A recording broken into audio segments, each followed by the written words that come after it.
সারা দেশেই বর্ষবরণের অন্যতম অনুষঙ্গ হিসেবে পালিত হচ্ছে বৈশাখী মেলা। মেলার খবর জানাতে বগুড়ার পৌর পার্কের বৈশাখী মেলা থেকে যুক্ত হচ্ছেন রাজীব সেলিম, আর সৈয়দপুর থেকে যোগ দিচ্ছেন আমিরুল বাপ্পি। শুরুতেই যেতে চাই রাজীব সেলিমের কাছে। রাজীব, মেলার আয়োজন সম্পর্কে জানতে চাইছি, আর বৈশাখীর উদযাপন সম্পর্কে কি তথ্য রয়েছে আপনার কাছে?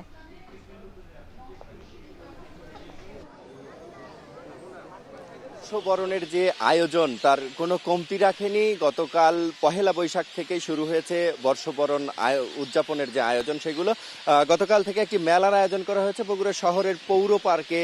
5 দিন ব্যাপী একটি মেলার আয়োজন করা হয়েছে। এই মেলাতে দুপুরের পর থেকে সন্ধ্যার ঠিক আগ পর্যন্ত লাঠি খেলা, সাপ খেলা সহ গ্রামীণ বিভিন্ন রকমের খেলার আয়োজন করা হয়েছে এখানে। সেগুলো এখানকার দর্শনার্থী যারা রয়েছেন তারা সেই খেলাগুলো উপভোগ করেছেন।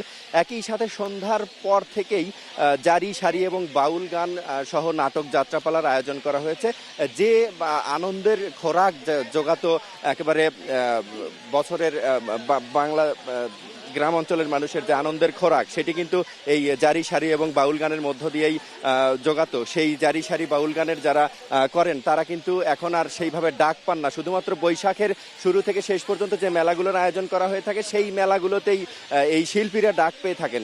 এছাড়া মাটির যে জিনিসপত্রগুলো এই মেলাতে আমরা সেগুলো দেখেছি, তবে সেগুলো অনেকটাই উন্নত হয়েছে এবং প্লাস্টিক, সিরামিকের যে খেলনা সেগুলোর সংখ্যা বেড়েছে।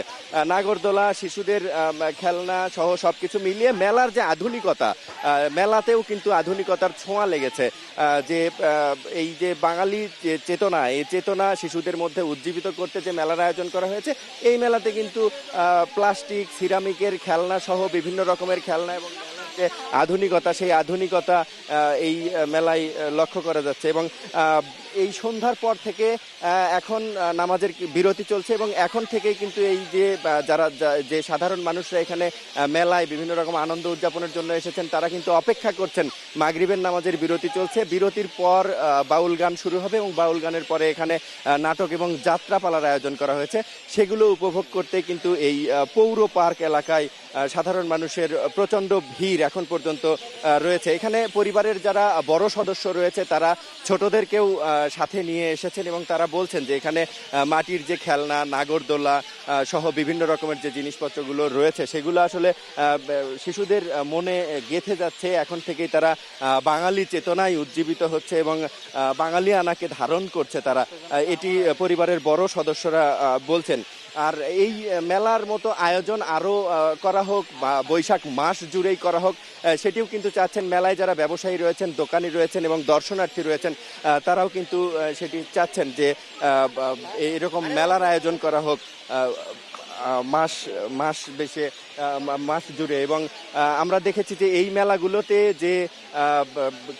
যে ব্যবসায়ীরা এসেছেন এবং কুমার যারা রয়েছেন, যারা মাটির জিনিসপত্র বিক্রি করে থাকেন, তাদের ব্যস্ততা কিন্তু শুরু হয় বৈশাখ শুরুর আরও অনেক আগে থেকে। 2 মাস ধরে তারা কিন্তু এই খেলনাগুলো তৈরি করেন, মাটির তৈজসপত্র তৈরি করেন, হাঁড়ি, পাতিল, বিভিন্ন রকমের দৈনন্দিন ব্যবহার্য যে জিনিসগুলো সেগুলো তারা তৈরি করে থাকেন। তবে তারা বলছিলেন যে আসলে এই দৈনন্দিন ব্যবহার্য জিনিসপত্রে তাদের অন্যান্য ধাতব পদার্থের বেড়ে যাওয়ার কারণে ধাতব পদার্থের দাপটেই কিন্তু মাটির সামগ্রীগুলো হারিয়ে গেছে। আমরা এখানে দেখেছি বিভিন্ন রকমের জিনিসপত্র এসেছে যেগুলো আধুনিক জিনিসপত্র, আধুনিক খেলনা বাচ্চাদের, সেগুলো কিন্তু এই আধুনিকতা কিন্তু মেলাতেও এসেছে।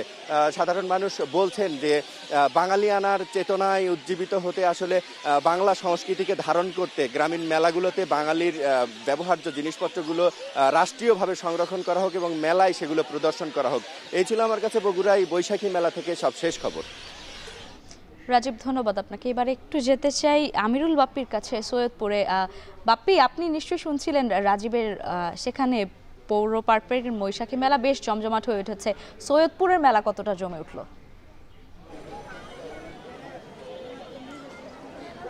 লাইবা, এই বৈশাখ উপলক্ষে 3 দিন ব্যাপী পিঠা উৎসবের আয়োজন করেছে আমরা একসাথে নামে একটি স্বেচ্ছাসেবী সংগঠন, এবং যার দ্বিতীয় দিন চলছে আজকে। গতকালকে এখানে পা দেওয়ার মতো জায়গা ছিল না এবং আজকেও যথেষ্ট পরিমাণে ভিড় আমরা লক্ষ্য করছি। এবং স্কুল কলেজের শিক্ষার্থীরাই মূলত এই মেলার মূল দর্শক। এছাড়াও সৈয়দপুরের আপামর জনতা আমরা দেখছি যে সকাল থেকেই তারা বিভিন্ন সময় তারা ঘুরে ঘুরে এসেছেন এবং দেখছেন মেলা। এই মেলায় প্রায় 33টি স্টল রয়েছে, বেশিরভাগ স্টলের মধ্যেই রয়েছে হাতে তৈরি পিঠা, এছাড়া রয়েছে কেক এবং আচারের যে আচার জাতীয় যে খাদ্য সামগ্রীগুলো আছে সেগুলোর স্টল রয়েছে। এবং এছাড়াও প্লাস্টিকের খেলনা সামগ্রী আমি দেখেছি, হস্তশিল্প দেখেছি এবং সবথেকে বেশি আনন্দ দিচ্ছে ছোটদের, যারা হচ্ছে বিভিন্ন রাইডে চড়ছে, যেমন নাগরদোলা আছে, ট্রেন আছে, নৌকা আছে।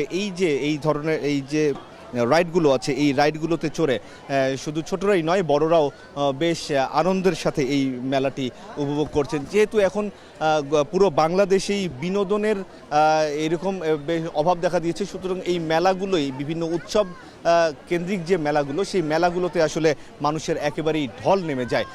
সেটারও ব্যতিক্রম নয়, এই সৈয়দপুর ডাকবাংলো মাঠে এই মেলাটি আয়োজন করেছে আমরা একসাথে নামে যে স্বেচ্ছাসেবী সংগঠন, এই পিঠা উৎসব। এবং পিঠা উৎসবকে ছাড়িয়ে এটি আসলে রীতিমতো জনসমাগমে পরিণত হয়েছে, জনসমুদ্রে পরিণত হয়েছে, এটা বলাই যায়। এবং যারা আসছেন এখানে তারা বিভিন্ন ধরনের পিঠার যে স্বাদ সেগুলো গ্রহণ করছেন। হাতে বানানো কেক, ঘরোয়া যে কেক বানানো আছে সেই কেকগুলো তারা সেই কেকগুলো খেয়ে তারা উপভোগ করছেন। এবং এই স্বাদের পাশাপাশি বাচ্চারা বিভিন্ন রাইডের মধ্যে ঘোরাঘুরি করছে। মেলায় আজকে দিনের মতো প্রায় শেষের দিকে চলে এসেছে মেলা, আজকে দিনে শেষ হয়ে যাবে এবং আগামীকাল শেষ দিন। তো আয়োজকরা যেটি আশা করছেন কালকে শেষ দিনে হয়তো আরও অনেক বেশি জমজমাট হবে। আর এই স্কুল কলেজগুলো এই এলাকার আশেপাশে হয়, স্কুল কলেজের যারা শিক্ষার্থী আছেন তারা অনেক বেশি আসছেন এই মেলাগুলোতে আমরা দেখেছি। তো সব মিলিয়ে বলা যায় যে বৈশাখ যে একটা বাঙালির প্রাণের উৎসব, সেই প্রাণের উৎসবের একটা ছোঁয়া আমরা এই মেলার মধ্যে এই মেলার মধ্যে দেখতে পেয়েছি। তো লাইবা, এই ছিল আমার কাছে সৈয়দপুর থেকে সব শেষ অবস্থা। বাপ্পি, ধন্যবাদ আপনাকে। দর্শক, সারা দেশেই চলছে বর্ষবরণের অন্যতম অনুষঙ্গ হিসেবে বৈশাখী মেলা, আর তারই খবর জানাচ্ছিলেন আমাদের সহকর্মীরা।